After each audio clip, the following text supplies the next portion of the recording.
Hey, call your dog.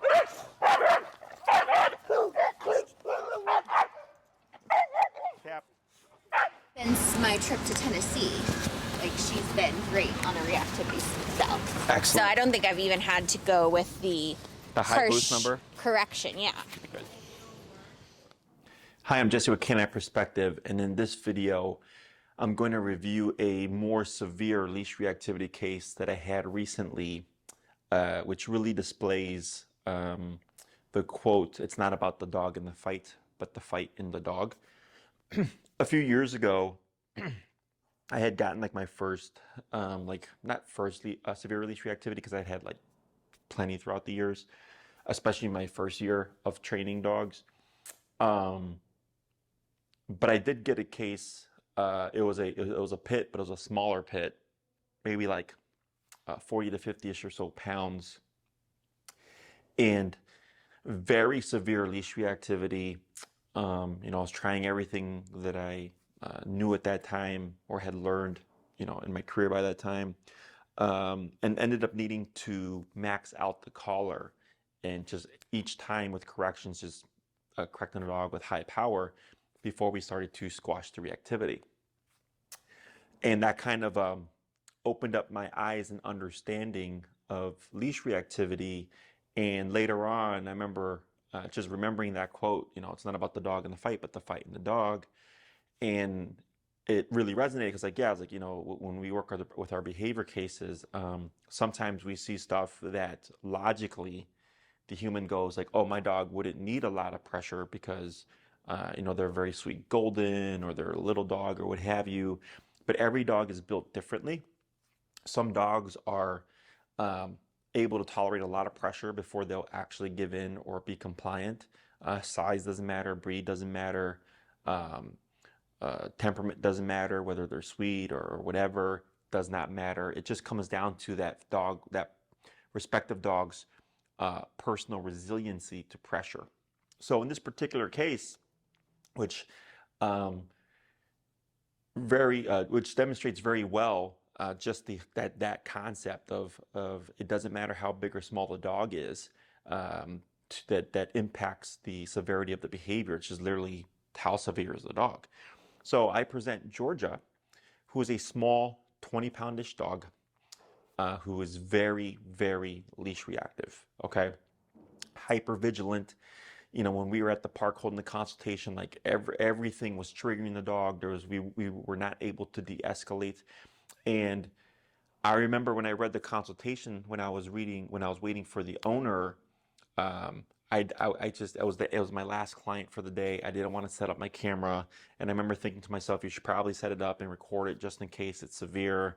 And I was like, nah, it's a 20-pound dog, whatever. And it turns out that it was very severe, and I should have recorded it. It was a very difficult consultation to have, just because Georgia was being reactive to everything. I believe the owner did show up with her already on a prong collar, and on a prong collar we were unable to de-escalate her. She was jumping on her hind legs. She was just lunging and barking at every dog that she saw. It didn't matter if the dog was 100 feet away or whatever. Hyper vigilant, unable to relax, very reactive. So it's a difficult consult to have, because I'm trying to communicate with the owner, but the dog's reactivity is so great. And then typically, when we're dealing with reactivity stuff, I'll give the owner a couple of things to do to contain or control the dog. And typically with those things, the owner goes, "Oh wow, even with just my leash and my dog, like Jesse was able to kind of relax the reactivity." So it kind of helps them to experience that I know what I'm talking about. So in this particular case, I didn't film it, any of that stuff, but it was a very bad consultation just because of the dog's reactivity. Okay, so I'm gonna go ahead and demonstrate play some clips for you of the level or intensity of Georgia's reactivity. Okay, so we have contact here. Very good. Yep. So that's 26 out of 127. So just hold.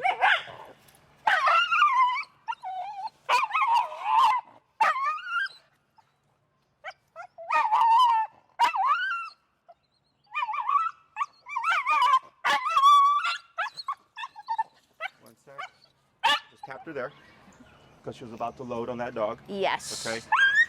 Tapped her there. Tapped her there. One sec. Good. Okay, just hold. Tap, tap, tap, tap. Good. One sec. Good. I tapped her 3 times there. Tap there. Good. I'm going to pull her towards you. Good. Here, George. Take 1 step back and just hold. Good. Over here to your side. Yep. Just hold right there. Now relax. So you see how she's still hyper vigilant here? So I'm at 62.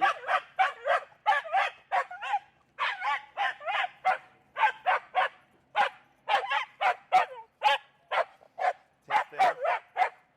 See how she backs up? Yeah. So I'm doing nothing here. Okay. There we go. Now just stand. So as you can see, super leash reactive. Okay. So for Georgia, the first class that we had, it was more difficult because the owner's collar hadn't arrived in time. It was supposed to arrive that day and it didn't. So I ended up having to, I was coming from home that day and I wasn't expecting to, need a collar. So she had emailed requesting if I could bring one for the training. So all I had available was my Pitbull's collar, which is the pink strap, and her collar only goes to a certain distance in terms of shortening the length. So unfortunately, the smallest size the collar was able to fit was still bigger than George's neck. So that's why you see it a little bit loose. Okay, there was nothing that we could really do about that. So it also isn't the collar that I recommended for George's owner. I had recommended the Dogtra Black Edition. My pit bull is on the Dogtra 2300. So it's meant for a 70-pound dog and under, whereas the Black Edition is meant for a 70-pound dog and over. The difference is simply output. The Dogtra 2300 is like a medium high-ish output collar, whereas the Black Edition is a high output collar. So didn't have the appropriate output. Also, we did not have the appropriate fit for the e-collar. So there was some inconsistency there because if I had the collar set to 90, for example, to correct her behavior, depending on how she turned her neck, there may or may not have been good contact. So she wasn't feeling consistent levels of pressure. But it's all that we had. So we had the class. So that class was a bit rough. We had lots of moments of reactivity. We had inconsistency with getting contact on the collar. But I wanted, we were already there. I wanted to get the process going for the owner, and I actually let her borrow my collar just in case her dog's collar didn't arrive for whatever reason. But Georgia, as you can see, is a small 20-pound dog. She's not a power breed, but the intensity of which her reactivity is just off the charts. She's got the reactivity of a power breed, as I put it to the owner. But this is what demonstrates, again, that quote of it's not about the size of the dog in the fight, but the fight in the dog. Aggression or reactivity, again, has nothing to do with how big your dog is, what breed your dog is. It just comes down to how the dog is wired. So for Georgia, hypervigilant, super reactive, overstimulated, all these things, her brain was constantly on, 11, and she was unable to relax.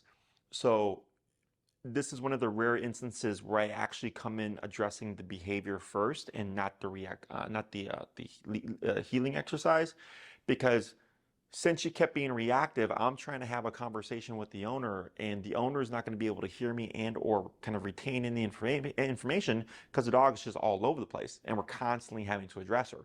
So this is when we're dealing with behavior, technically speaking, I can come in and correct the dog at any level from the get-go. Okay. The e-collar that we use has 127 respective levels. So from 1 to 127, all of those are available to me immediately to correct the behavior. Other trainers will disagree. Other trainers may tell you differently. But the reason why this is because behavior is natural to a dog. If you have a social dog and you've been to a dog park, you may have seen from your dog or another person's dog or other people's dogs that they correct each other, right? They nip and bite each other immediately if they happen to disagree with something the other dog is doing. So for example, if you take your dog to the dog park and that your dog begins to mount another dog, that dog may turn around and nip and snap at your dog or even bite them. Uh, Puncturing is rare, but it can happen. But that is not an aggressive dog. That is a dog saying, you cannot mount me and I'm going to correct you to this degree to make sure that you respect this boundary, right? And every dog will go to varying levels.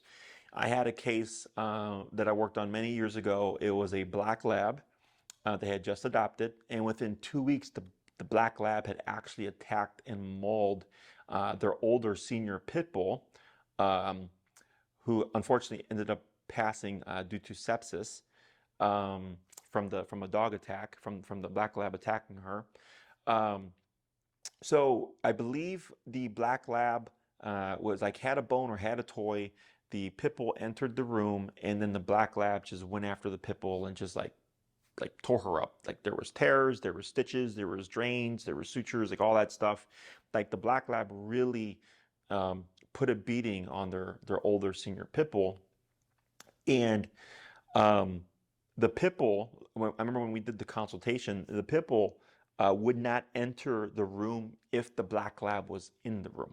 Okay, so when you walked in, you were in the immediate kind of living room space, and then the living room space had this huge arc that opened up into like the dining room kitchen space, and then there was like a little short hallway where there was an upstairs, and the dog was like coming down, and she came and she peeked around the corner and saw the black lab, and then just turned around and went right back upstairs again. Okay, and they said that she would not enter any room if she knew the black lab was in it. Okay, now for the human, this is bad, this is not good, right? But for the dogs, this is harmony. The black lab established this boundary of you do not want to be around me when I have something. And the pit bull was respecting that boundary, going, you know what, I'm not even going to question you. I'm just not even going to enter the room if you happen to be in it. Okay, so in that particular scenario, the black lab went to a 10 in reinforcing this boundary of you don't want to be near me when I have an object, to the degree that, you know, they had to obviously take the pit bull to the emergency vet and have all, you know, stitches and all that stuff done. And they got the point across right away. And I've seen this at other times throughout my career as well. So dogs will go to the extent needed, or that they feel is needed, or that they're willing to go in order to establish that boundary. Okay. So sometimes a dog, you know, let's say a dog mounts another dog, the dog being mounted turns around, snaps at the dog trying to mount, and then the dog trying to mount now has a decision, and they think, I'm going to comply with this correction and not mount you, or I'm not going to allow you to correct me, I do what I want, and they come back. And then we have what I would call a dominant scuffle, because they both want something, right? The dog mounting wants to mount and dominate, or what have you. The other dog does not want to be mounted or be dominated. So they both have something that they want, and it comes down to physicality and how far one is willing to go to get what they want, right? So understanding this and understanding dog behavior, when I come in, technically speaking, if I need to stop or deter behavior like the leash reactivity, I can go to the extent that I needed. In this case, I believe I ended up hitting like 90s or 110-ish, I think, day one, like within minutes, trying to curb Georgia's reactivity so that I could have a conversation with the owner, okay? And then you can start to see her settle down here. Nothing happens, okay? 1 sec. And you got the black edition, right? Yes, I did. Good. Now, here, because we've not done anything yet, just hold, anchor, you got it, good job. She doesn't have a full understanding of what the e-collar is. Mm-hmm. So, just hold, Ooh. good.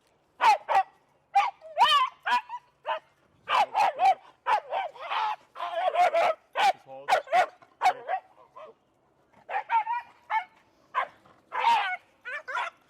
Yep, just hold. You got it. Good job. Good. Okay. 98. So here, every time she acts out, she's making a decision. I'm meeting with a consequence. Then I give a second for her to respond. If she dials down, nothing happens. Okay. If she explodes again, something happens. Okay. This is with no proper conditioning. Because if I leave this unchecked, it's going to be just chaotic the entire time. Okay. And then relax. Good. Okay. So most trainers will tell you not to do that. Of course, I'm a professional. I've been doing this for 12 years. Reactivity, aggression stuff is my specialty. And when done correctly, technically speaking, yes, you can. Okay. So behavior and obedience are two different things. Behavior is natural, right? So with Georgia's reactivity, me disagreeing with that reactivity through correction is natural to her. The way that I'm implementing the correction, which is e-collar, is unnatural, right? Because dogs aren't meant to have their muscles stimulated. So this was simply a band-aid just so I could have a conversation with the owner so that we can start teaching the obedience stuff, because the obedience sets the foundation for the dog to understand how pressure turns on and off, so that when we start to apply it consistently to stop in the behavior, the dog starts to associate like, oh, okay, like this is happening because I'm doing this, and I know if I don't do that, then it won't turn on, or if I stop doing that, it'll turn off, right? The dog starts to understand that the choices that it makes are what dictates, or will dictate if that collar turns on and or off, okay? So from the get-go, I come in, I'm trying to talk, I start low, I work my way up from 15-ish to 20-ish, and worked all my way up to like 90 to 110-ish, if I'm remembering correctly, okay? Obedience is unnatural. Obedience is something that humans have created to control our dogs, to live with our dogs, to sit when we put their leash on, to walk with us without pulling, to come when we call them, when they're playing or chasing squirrels. Obedience is unnatural. It's not in their genetic code to sit on command, okay? However, behavior is in their genetic code because they correct each other to establish rules and boundaries, okay? So me correcting Georgia at the get-go is setting a rule and boundary, and because I understand that another dog would correct Georgia, or Georgia might correct another dog for getting too close, and she's willing to go to a 10 to do so, then technically speaking, I can come in at a 10 as well, to correct her behavior, okay? So the first class was difficult, so then we ended up moving to my facility for the second class so that we can create controlled context, okay? With my facility, even though there's no dogs or what have you, I was really just focused on getting Georgia to understand the concept of pressure on and off without distraction, so we can kind of just focus on the obedience stuff, get the foundation down, and the owner too, just to not have to worry about the environment. And then once we got that done, at the end of the class, we ended up, I believe, we used Bernard, who was a board and train at that time, who was also a previous leash reactivity case that I had worked with many years ago, and he came in for a refresher. You see me moving with Bernard, and like the moment I start pulling him out the kennel, she starts going off and barking, right? So then we start addressing it. And then, so I'll show you a clip of that here. All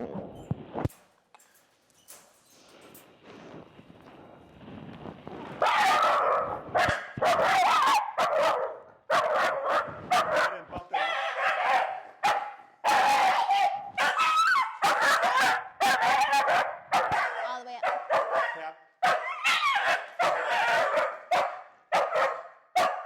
What's your number? 59.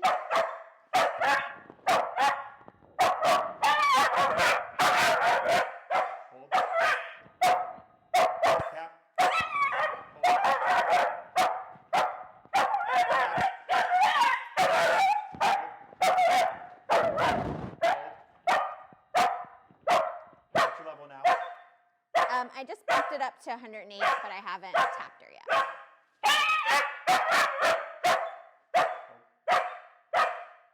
Tap. Tap. Hold. Pull to your side. No tap. Sorry. Hold. There you go. Good. Tap. Now you're going to anchor. If she moves out of place, you're going to just only use the prong collar to shift her back into position, no tap. Okay. Up on your prong. A little bit more up. More up. So you can see she was very unhappy with Bernard's presence. And as we repeated this exercise, even though I'm only applying it to Bernard, what we're doing here is we're creating controlled context, putting the dog under stress, working our way in so that the owner can rinse and repeat and practice so that she gets experience of how do I de-escalate the situation and what does de-escalation look like. So I believe we ended up hitting about 115 for the corrections on the Dogs Are Black edition. And as we repeated this in the beginning, because Georgia, she was up here, her intensity was very great as we started getting overreactions, right? Because we had a lot of pressure and a very high level of reactivity. So those two things combined looks as if they're exacerbating the problem. But what's happening is, since Georgia's so severe in her reactivity, when we come in with that level of pressure, that frustration's got to go somewhere. And frustration from the correction itself, frustration in not wanting to stop what she's doing. Okay, so we write it out and we repeat the process. And here's a clip of that. Tap.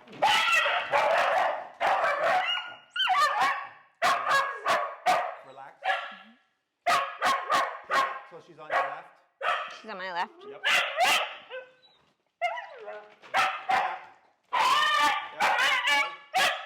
So what you're going to do here is, yes, hold right there. Good. Wait a moment. Good.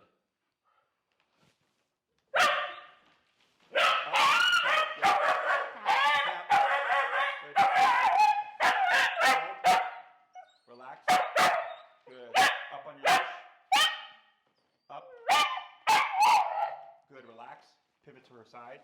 Good. We're at 108. We're at 108? Yeah. Okay.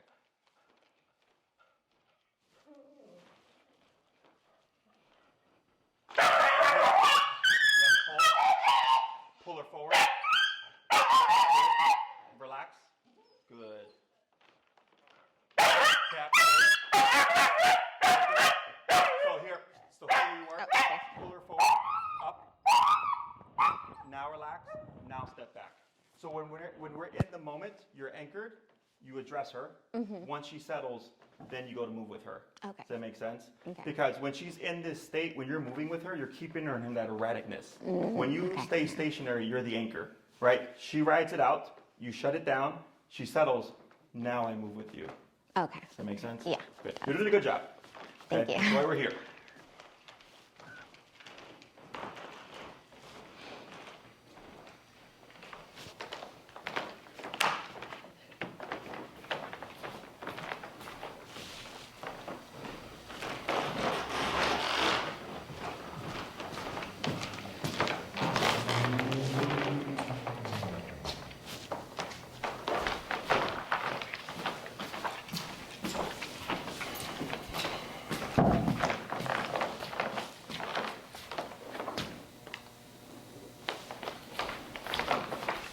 Good. Go ahead and shorten your leash.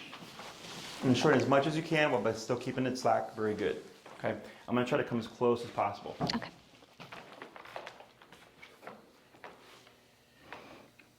Looks like I don't want to go near her. Good. Okay. So here, the hardest thing for a dog is face-to-face, because that's full-on confrontation. Mm-hmm. Okay. So that's why I'm bringing Bernard here as close as possible, because she's going, all right, well, he's right there. He's not doing anything. Mm-hmm. Nothing's happening. As long as I don't blow up, nothing happens. Okay. That's what we need her to understand. Does that make sense? Mm-hmm. So here, when you're at 108, she blows up, you correct her, and then we gave space, right? Because it's a harsh hit. Mm-hmm. She got to vent, okay? But then once I recognize, okay, you're no longer venting, now you're just going back to reactivity, another correction. Mm-hmm. She vents. Okay, now you're back to reactivity again, another correction, right? So now she's starting to go, okay, well, heck, every time I go back to barking at the dog, and the target is the dog, not frustration, this thing that I'm getting frustrated with, the harsh hit, comes back again, right? So that's why we had to do controlled contacts, because outside it was random, right? Mm-hmm. And without being able to close the bubble, theoretically for the dog, that still is a threat, because it never came close. Mm-hmm. Does that make sense? Or the person's like, oh, I'm getting out of here, right? So by the time we can actually settle the dog, the person's gone. Yeah. So then the dog's like, well, did my barking scare them away? So now that's the reinforcer. Okay. So this is the hard thing about reactivity, because people see this and they either want to avoid it, right? Or maybe they're like, oh my God, what are you doing to your dog? Like I've seen it all at this point. Okay. Unfortunately, it's just part of the process. However, with this foundation, okay, where we just took 3 minutes to ride that out and bring it close proximity, when we go outside and you're already at 105 and she does it and you correct her, she's going to go, wait, this is just like at Jesse's facility, right? Because now she's building from something. She's like, at Jesse's facility, this happened for a full 3 minutes and it didn't stop until I just calmed down. So ideally, she would just she might give you frustration, but you should get to this much more quickly and reliably. Okay. That's the whole purpose of this, okay? We repeated that a few times, and eventually, when we're correcting, we're bringing the dog from a 10 to a 9 to an 8 to a 7 to a 6, we're just gradually de-escalating their brain through pressure, okay? And repeating the process so the dog starts to understand what I phrase as the collar means no, not go, okay, when we're talking about the behavior.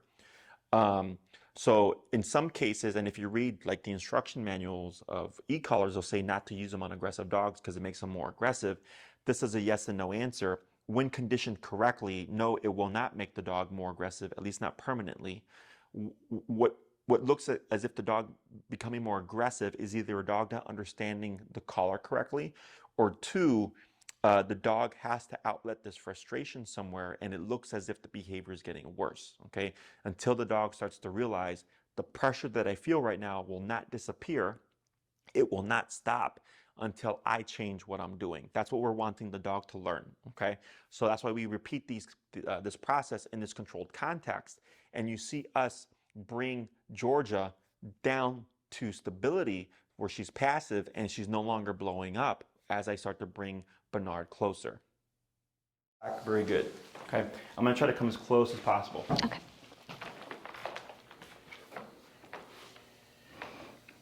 Looks like I don't want to go near her.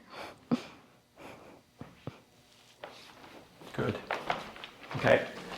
So here, the hardest thing for a dog is face-to-face, because that's full-on confrontation. Okay.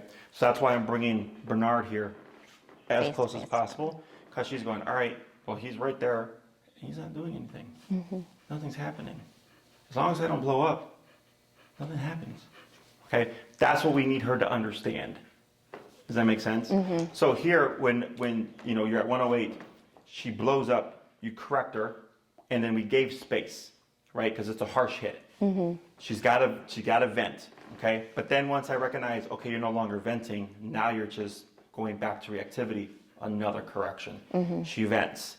Okay, now you're back to reactivity again, another correction, right? So now she's starting to go, okay, well, heck, every time I go back to barking at the dog, and the target is the dog, not frustration, this thing that I'm getting frustrated with, the harsh hit, comes back again, right? So that's why we have to do controlled contacts, because outside it was random, right? And without being able to close the bubble, theoretically for the dog, that still is a threat, because it never came close. Does that make sense? Or the person's like, oh, I'm getting out of here, right? So by the time we can actually settle the dog, the person's gone. Yeah. So then the dog's like, well, did my barking scare them away?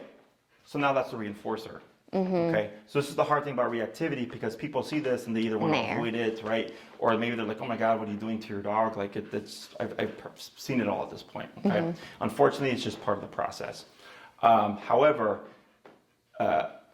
with this foundation, okay, where we just took 3 minutes to ride that out and bring it close proximity, when we go outside and you're already at 105, and she does it, and you correct her, she's going to go, wait, this is just like at Jesse's facility, right? Because now she's building from something. She's like, at Jesse's facility, this happened for a full 3 minutes, and it didn't stop until I just calmed down.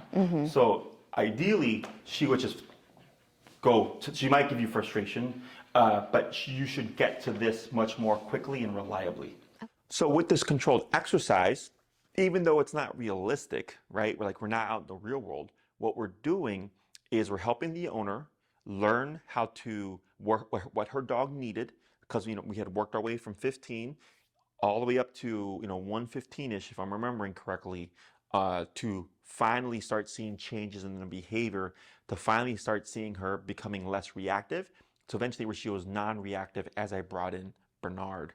So it gives the owner the experience, learning learning how to bring their dog from escalation to passiveness, learning how to read their dog's body language, learning how to ride out the moment, learning how to contain the situation. Like, all these things are skills, right? So this is why the in-person training is so important, because I already know how to do this, but the owner needs to learn how to do this, because when they're out in the real world, they're going to get caught off guard sometimes. Their dog's going to blow up in the beginning, especially, and they need to know how to regain control over a situation where they may have lost control. Okay, so it helps the owner, but then also for Georgia, she's learning, hey, I was reactive, and in the beginning it started at 15, and now it's all the way up to 115, and the moment I started becoming less reactive, 115 started to happen less. So now the dog is starting to learn the concept of the collar means no, not go. Okay, so now that the dog has learned how to turn themselves off or how to shut down their behavior, we have now layered a foundation. So once the owner goes out into the real world, she simply applied this theory, but now the dog had a baseline. The dog goes, okay, I felt this before, and I know what happens if I continue to be reactive. Okay, but again, the owner was still in the learning process, so she was still starting out low and then working her way up through the walk, to see if her dog would be responsive at lower levels. Okay. Then we had class 3. Class 3 was not filmed because we met at Oz Park, and we ended up walking around the park to create a much more realistic context, because the owner, of course, walks her dog and the reactivity happens on these walks. So I don't have the ability to film us and at the same time walk with the owner, explain everything as we see dogs real time. So during that class, we started at the 115, and the owner was still struggling with the reactivity. So then we bumped it to 127, which is the max power of the collar. And for every little thing that Georgia did that was out of line, we corrected her at 127, both for the reactivity, also for obedience stuff. Okay, so we started getting her for every little thing. If she looked at the dog wrong, if she started to walk towards the dog, every single thing. And now Georgia starts to go, okay, 127 happens even before I blow up, right? And we started to see her calming down faster. And then when she started to do by the end of class is when the owner was walking past the dog, because we train traditionally on the left, Georgia was naturally, when she saw a dog coming, leaving the left side and going into avoidance and walking at the owner's right side. Okay. And we did not correct this. The reason why we don't correct this is we need Georgia to learn. We need the dogs to learn. There are alternate options other than the fight response, because reactivity is categorized as a fight response, to handle stress. Okay, so for whatever reason, dogs are putting Georgia under stress. She feels she needs to become reactive. So we have 4 responses to stress: fight, flight, avoidance, submission. The first 2 are almost always fight or flight. Okay, because Georgia is on a short leash, flight is now removed, which is why dogs a lot of times will jump to the fight response, which is reactivity or lunging and barking. If the dog can't get away from the situation, then they're going to try to scare the situation away by being aggressive. So whenever we're trying to curve a behavior, we're always wanting to see avoidance behavior first, okay? So we have fight, flight, avoidance, submission. She can't run unless she's on a leash. We are correcting the fight response at max power. So now the dog goes, okay, I've already tried this 10 times. 127 happens. It sucks. What happens if I go into avoidance? What options are available to me? Okay, so she's at the left, so she thinks, well, I can move over to the right. She moves to the right, the dog passes, we continue walking, she flushed back to the left side, nothing happens on the collar. So the dog goes, okay, I blew up at 10 dogs, 127 happened. I didn't blow up at this dog. I walked to the opposite side, the dog walked past me, the dog didn't do anything, I didn't do anything, and nothing happened with the collar. So now the dog starts to do what I like to call math, and go, oh, I don't need to be reactive. And if I'm reactive, 127 happens. But if I'm avoidant, nothing happens. Because we need the brain to learn there is an alternate option other than the fight response. Okay, so we always want to see avoidance first. Eventually, in time, more often than not, I would say 95% of the time, 98% of the time, dogs go from avoidance to submission, or what I also like to call acceptance. Okay, I can't run from the threat. I can't attack the threat. I can't avoid the threat. So I'm just going to accept that when I go out into the world, I'm going to see a threat. Okay, because if the dog is becoming reactive, reactivity is a stress response. So if the dog feels that the other dog is a threat to them and they're being reactive, then they're learning, okay, I'm going to see dogs in the world. There's nothing that I can do about it. And not all reactivity stuff is, I would say, a fear response. You know, there are some dogs that naturally just want to attack other dogs. Regardless, I believe it to be a stress response. So once we start to remove that, the dog goes, okay, there's going to be dogs in the world. I can't attack them. I can't run from them. I can't avoid them. I'm just going to accept that I'm going to see them, but also like nothing ever happens. Okay. So at the end of the third class, I told the owner, I said, at this point, I'm going to have you take a couple of weeks to rinse and repeat. So when we're dealing when we're dealing with our clients' dogs, obedience is fairly straightforward. I know what I can get done in a particular set of time and period of time. Behavior is always the variable. Okay, how severe is the behavior? How often does the owner get to practice working on the behavior? Is the owner actually practicing the homework correctly? Like, there's a lot of variables there. So with reactivity, we already had our e-collar foundation down with the heel concepts. We already did controlled context, and then we went out in the real world, capped out the collar because we had already been a couple of weeks at that point, and the owner had already tried everything under 127 and nothing was happening. She was making progress. It just wasn't as straightforward as it should be. So at the end of class, we saw Georgia being avoidant. I said, that's exactly what I want to see, because now that's telling me she doesn't want trouble. Go off, rinse and repeat for 2 weeks. Okay. So the owner went ahead and did just that. I don't think we needed to go. I don't think she emailed me with any questions, because I just said every time you correct her, it's 127. And then 2 weeks later, we met each other at Oz Park again, but this time to work on place command, because she had emailed me and said, like, hey, Jesse, George's reactivity has been it's very, very rare now. And here's a clip of us at the park meeting on the 4th class. Okay. Good. A little bit closer, one more step. Very good. And then when I say tap, you're going to press on the button. And then once I start to tell you to pull and all that stuff, you'll do that. Okay? So go ahead and tap. Go down. We're at 18? Yeah. Let's go to 12. Discipline, leadership, but then we do the affection. Because if you were to do 60% affection to 40% discipline, that reactivity is not going anywhere. Yeah. Does that make sense? Yeah, it makes a lot of sense. But yeah, so when it comes, like right there, she's resource guarding you. Okay. Mm-hmm. Now, does having her practice place fix the resource guarding? No, that's a separate thing. However, it is teaching her, sometimes we're going to be near each other, and I need you to be away from me. I need you to give me space. And that's actually what empowers you in the dog's eyes, because she goes, okay, it's not always what I want in the house. Yeah. You know, being on mom's lap, what have you. Sometimes it's mom tells me I got to stay over here across the room from her, and I really want to cuddle with her, but I can't. Mm-hmm. Mm-hmm. Make sense? Very good. Question on any of that stuff? No, I think that's helpful. So week 2 is you're getting up to do stuff, right, momentarily. She's expected to stay put. Week 3, you're more proactive about moving. You could be cleaning, moving things, doing yoga, working out, cooking dinner, you know, anything that's keeping you more so away from her. If you've practiced enough of like, okay, I'm at a distance, because it doesn't take up a lot of space. They can roll it up, put it in the trunk, and then when they need it, they can just roll it out again. Yeah, we used to do that with my dog in New York. She was really great out, but we'd bring her a towel so she knew where her boundary was. Now, when you, with that towel, you would have to transfer this to the object. So, so you would do no words in the beginning. Once you feel like she's got it down and she's familiar with that towel, then you would start adding in the workplace. It's going to just take you a few minutes. Anytime, like let's say you replace your dog bed with a new dog bed that looks different, maybe it's from a circle to a square, you would have to reteach. Okay. So the dog knows the concept, they're just having to transfer it to another object. Make sense? And eventually, like if I'm retraining her on different objects, I would add in like place Matt or something like that, If you where wanted to. that way she knows what I'm expecting her to place on, because I've already talked. So as you can see, a very different energy from Miss Georgia, right?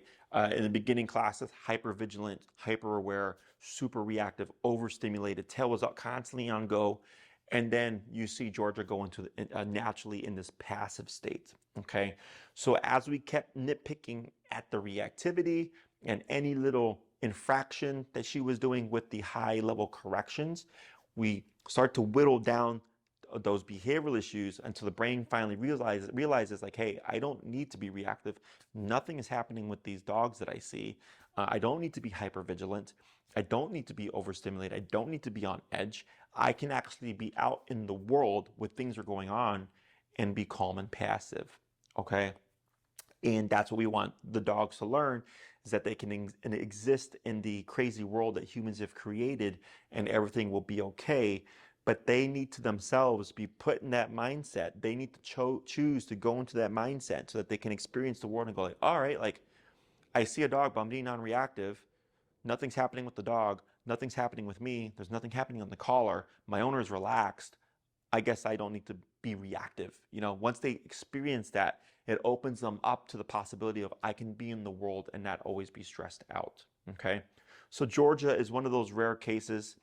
And because of my years of experience and the training that I underwent with Richard Hines, and the fact that I've seen cases like this before, we were able to, and also very importantly, the owner just followed everything that I said. She didn't question what collar to get because her dog was 20 pounds.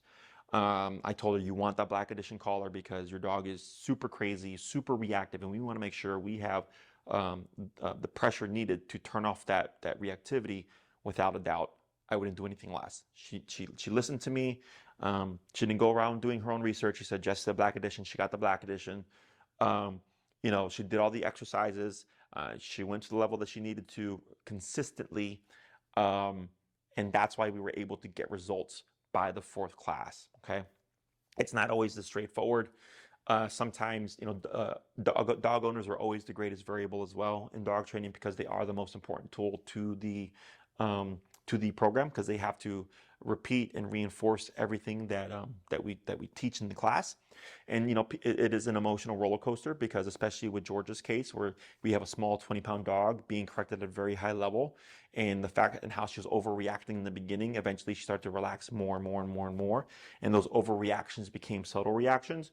But because the owner followed my instructions and to a T and didn't question it, just believed that I knew what I was talking about, we were able to get the results. And then after that 4th class, we continued with the obedience training. Normally, we covered sit down, stay. So we did all 6 commands: sit down, stay, come, place, heel. We also started practicing long leash stuff to start building Georgia to an off leash level. And this, you know, again, all with dogs going on. I don't know that I think maybe once, maybe twice in the next following 5 weeks of training, we may have seen like a small amount of reactivity or two. But then there came a point where I didn't see Georgia's owner for a month at least, if not 2. And she had told me that she hadn't been reactive in the longest. And I said, great, like, you know, the fact that you followed through with the training is why you're able to get that progress. But this just goes to show, again, it's not about the size of the dog in the fight, but the fight in the dog. So I'm Jesse with Canine Perspective. Thank you for watching.